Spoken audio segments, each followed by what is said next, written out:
Hello and welcome to the 30th episode of Weekly Takes.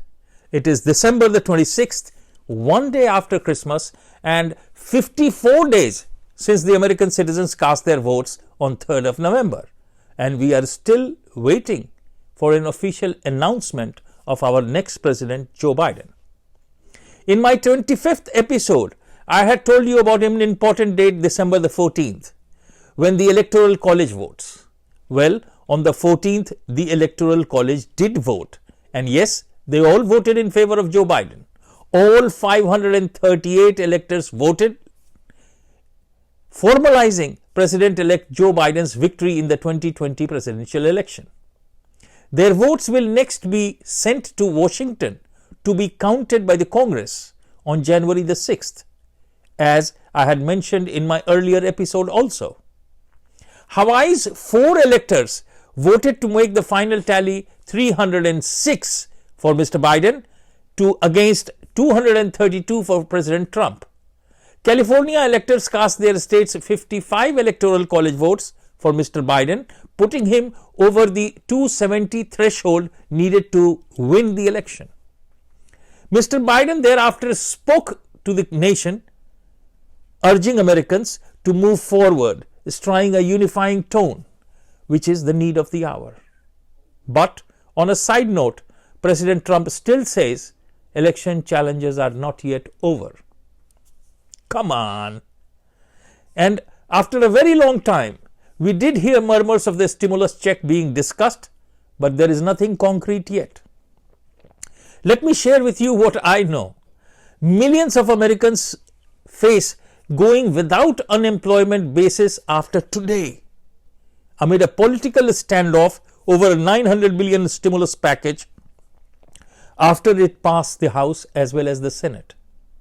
President Trump sounded anguished at the spending contained in the bill on other countries, arguing that this money should have gone to the struggling Americans. In a video message, he said that the package really is a disgrace, full of wasteful items. It is called the COVID relief bill, but it has almost nothing to do with COVID. He said this bill contains $85.5 million for assistance to Cambodia, $134 million to Burma, $1.3 billion for Egypt, and $25 million for democracy and gender programs in Pakistan, $505 million to Belize, Costa Rica, El Salvador, Guatemala, Honduras, Nicaragua, and Panama. And if we recall, President Trump had voiced once, the United States has foolishly given Pakistan more than $33 billion in aid over the last 15 years. And they have given us nothing but lies and deceit, thinking of our leaders as fools. They give safe haven to terrorists we hunt in Afghanistan with little help. No more, he had vowed. And now we again see a change in policy with the Democratic Party coming to power.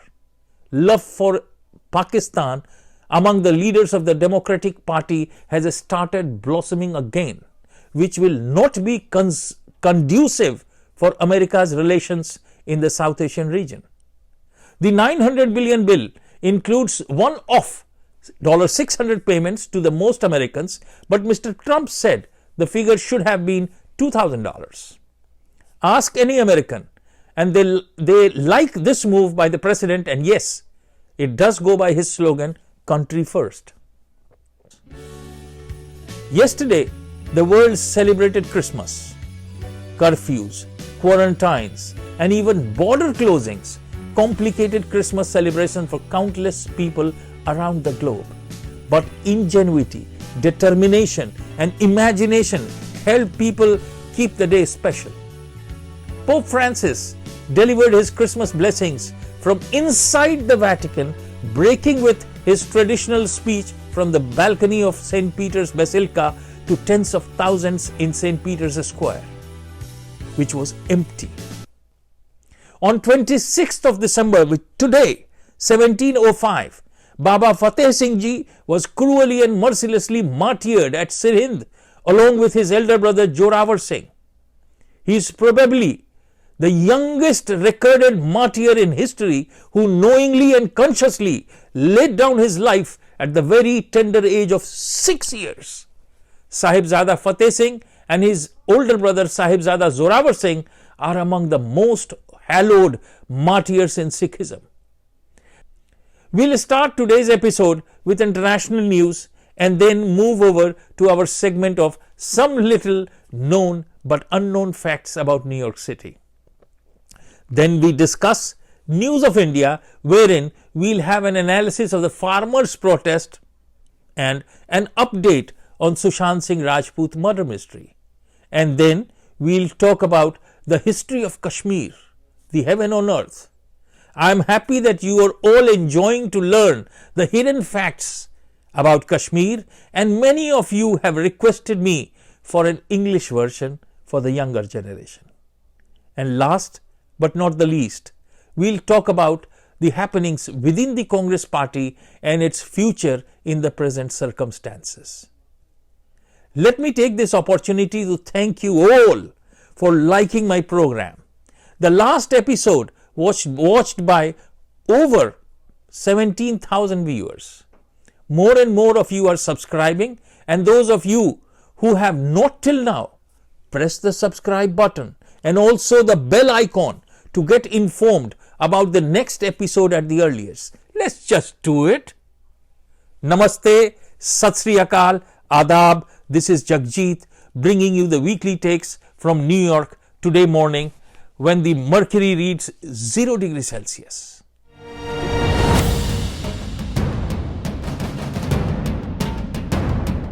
Let's begin. International news.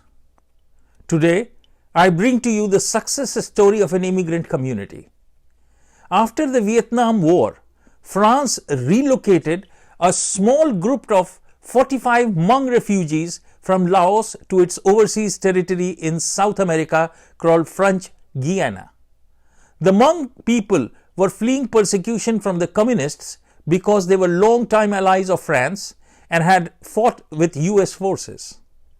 40 years later, French Guiana is now heavily reliant on the food that these refugees and their descendants grow in farms deep in the Amazon jungle. The Hmong comprises approximately 1.5% only of the population, but supplies the country with 60 to 90% of all fruits and vegetables. We need to learn from their example. Now, moving over to some interesting known but unknown facts about New York City. Did you know that the first American chess tournament was held in New York City in 1843? Did you know that New York State's Liberty Island, where the Statue of Liberty is set, is home to the first hospital in the country? The hospital was opened on the island to house the immigrants who were considered physically unfit and too ill to enter the country. Do you know in which year this hospital was built? Answer this question. Write to me in the comment box and you will have a special mention in the next episode.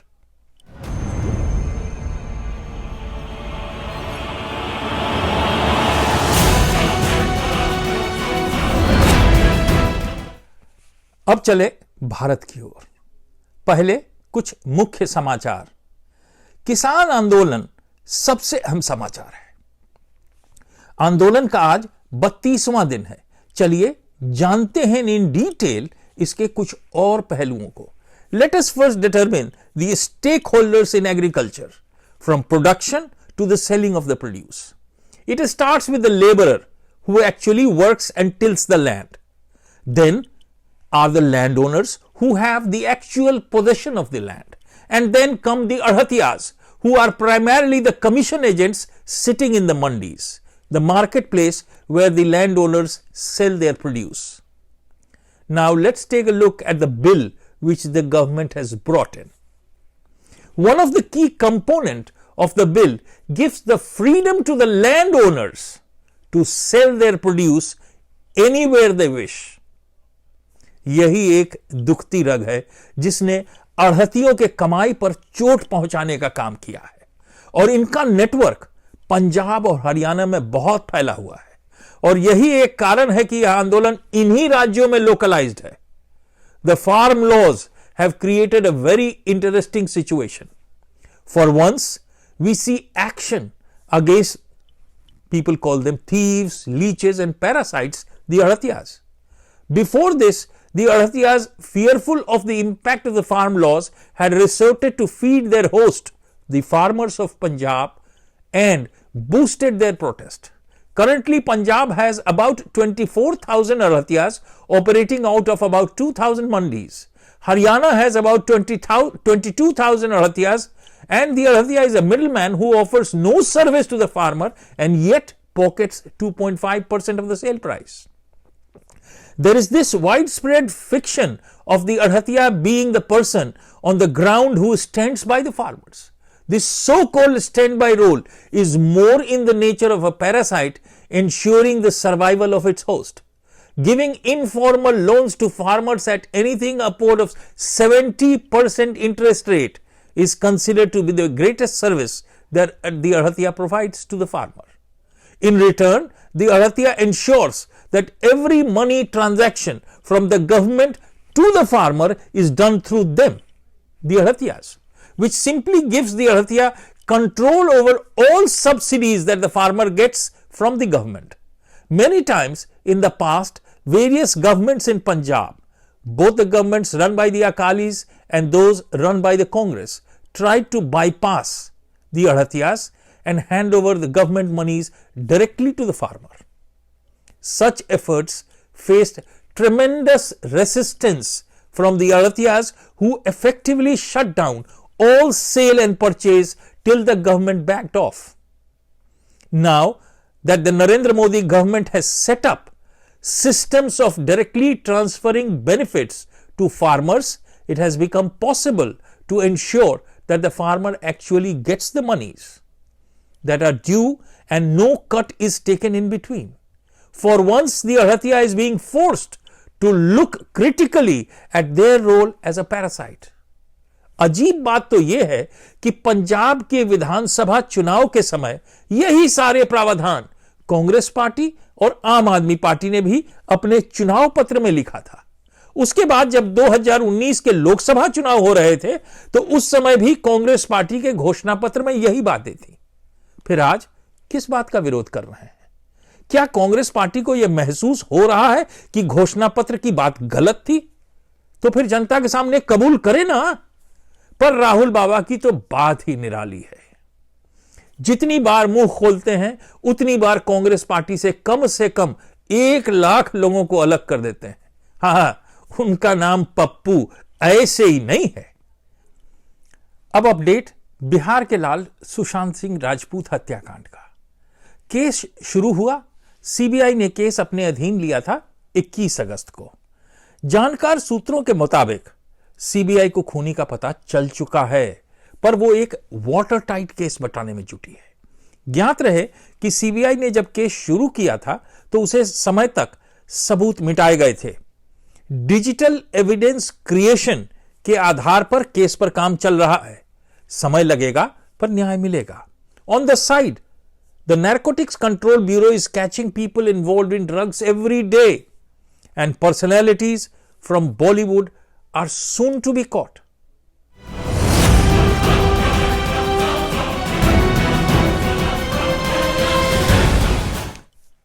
अब चलें धरती के स्वर्ग कश्मीर की ओर।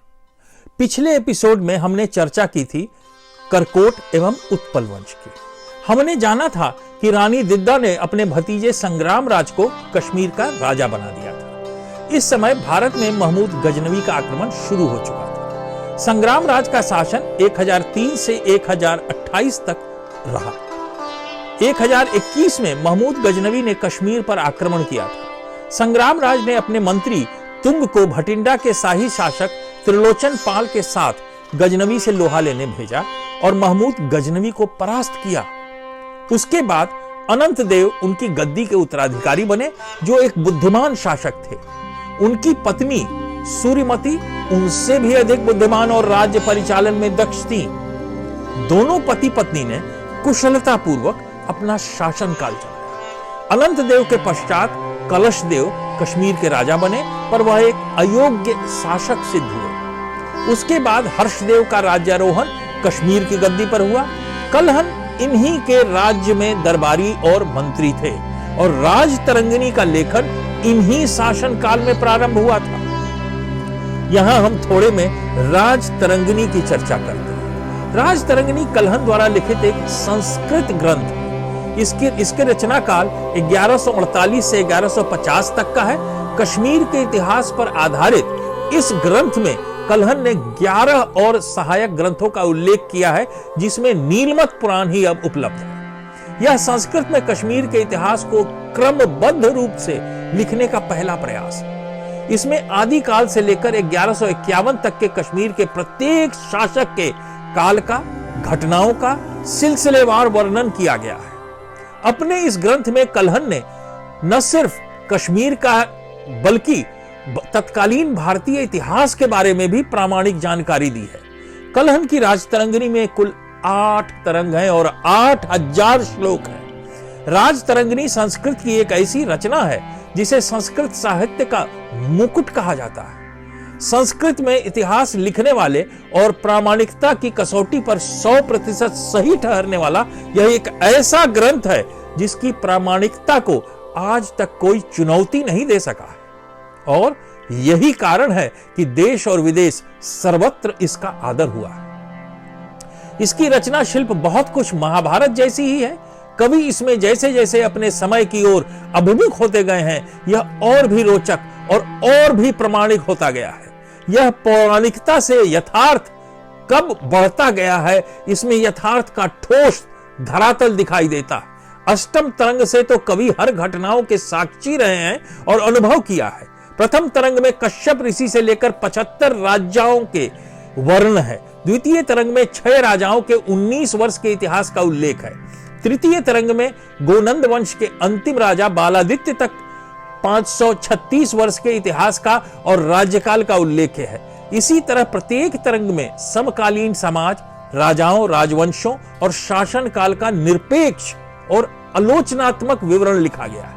इसलिए जो कोई भी कश्मीर के इतिहास को जानना चाहता है वह इसको पढ़े बिना नहीं जान सकता है। अब लौटते हैं लोहर वंश के इतिहास की तरफ। अनंत देव शासक बने और उनकी पत्नी सूर्यमती के सहयोग से शासन चलने लगा। उसके बाद कलश देव राज्य पर बैठे, पर थोड़े ही दिनों में उनका शासनकाल समाप्त हो गया, क्योंकि वह एक अयोग्य शासक सिद्ध हुए थे। उसके बाद हर्षदेव गद्दी पर बैठे। इनका चरित्र विरोधाभास से भरा हुआ था। यह एक दोहरे चरित्र का शासक था। इसमें सद्गुणों और दुर्गुणों का विचित्र मिक्सचर था। अपनी वैधता और व्यवस्था के लिए वह प्रसिद्ध था, पर शासक के रूप में इसके क्रियाकलापों को समझना मुश्किल था। शासक के रूप में वह अत्याचारी, कलहन के उसके अत्याचारों का वर्णन किया है। हर्ष को कश्मीर का नीरो भी कहा जाता है। नीरो जिस तरह रोम की प्रजा को कष्ट में देखकर खुश होता था और जब रोम जल रहा था तब वह बुर्ज पर खड़ा होकर बांसुरी बजा रहा था, यानी जनता के कष्ट से उसे आनंद आता था, उसी तरह का व्यक्तित्व हर्ष का भी था। यद्यपि वह विद्वान और दार्शनिक भी अव्वल था, पर कश्मीर का सबसे बड़ा शाहखर्च राजा साबित हुआ। अनाप शनाप खर्चों में वह इतना पैसा खर्चा करता था कि राजकोष तक खाली हो जाता था। राजकोष खाली होने पर वह जनता पर अनावश्यक कर लगाकर उनके जीवन को कष्टमय बना देता था, जिससे राज्य में असंतुलन कायम हो गया था और जनता हरदम गरीबी में रहती थी। धीरे धीरे प्रजा में असंतोष फैलता गया। आखिर में अत्याचार इतना अधिक हो गया कि सुत्सल और उत्सल 2 भाइयों ने महल में घुसकर उसकी हत्या कर दी। 1101 में हर्ष और उसके पुत्र भोज की हत्या के बाद उत्सल और सुत्सल शासक बने। लोहर वंश का अंतिम शासक जय सिंह था, जिन्होंने 1128 से 1155 तक शासन किया। राजा जय सिंह के शासन काल में कला और संस्कृति में कश्मीर अभूतपूर्व प्रगति हुई। राजतरंगिनी के अनुसार जय सिंह ने अपने शासन काल में अभूतपूर्व युद्ध कौशलों से यवनों को परास्त किया था। इस एपिसोड को समाप्त करने के पहले हम थोड़ा तुर्क शासन की चर्चा करेंगे, क्योंकि तब तक तुर्क शासन प्रारंभ हो चुका था। तुर्कों के सर्वाधिक लोकप्रिय राजा जैनुल्लाह आबदीन रहे, वही जैनुल्लाह आबदीन जो सिकंदर बुतशिकन के पुत्र थे।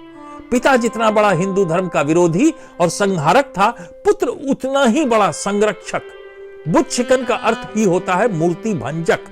उसने भगवान और मूर्तियों को ही नष्ट नहीं किया, वरन हिंदुओं पर नाना भांति के कर लगाए, हिंदुओं का तिलक लगाना बंद किया, मुसलमानों से मिलते जुलते पोशाक तक पहनने पर भी कठोर सजा दी। पर उसका बेटा उदार, सहिष्णु और हिंदू धर्म रक्षक बना, इसलिए उसको कश्मीर का अकबर भी कहा जाता है। आज के लिए कश्मीर के इतिहास के बारे में इतना ही। अगले एपिसोड में हम चर्चा करेंगे आगे के इतिहास की।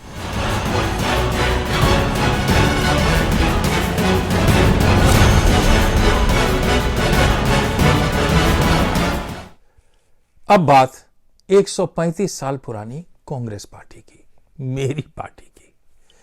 आज बात करते हैं पारिवारिक विरासत यानी डायनेस्टी की। India has been a country of dynasties and the most famous is the Nehru-Gandhi family. The first family member to serve as president of the Indian National Congress was Motilal Nehru, father of Jawaharlal Nehru, who led the group for 2 terms. After the second term, he was succeeded by his son, Jawaharlal, who served the first of many terms at the top job, as well as being India's first Prime Minister from 1947 to 1964. By the time his daughter Indira Priyadarshini, who acquired her convenient name Gandhi by marriage, became president of the Congress in 1978, it was already a well-established family business. No more a political party.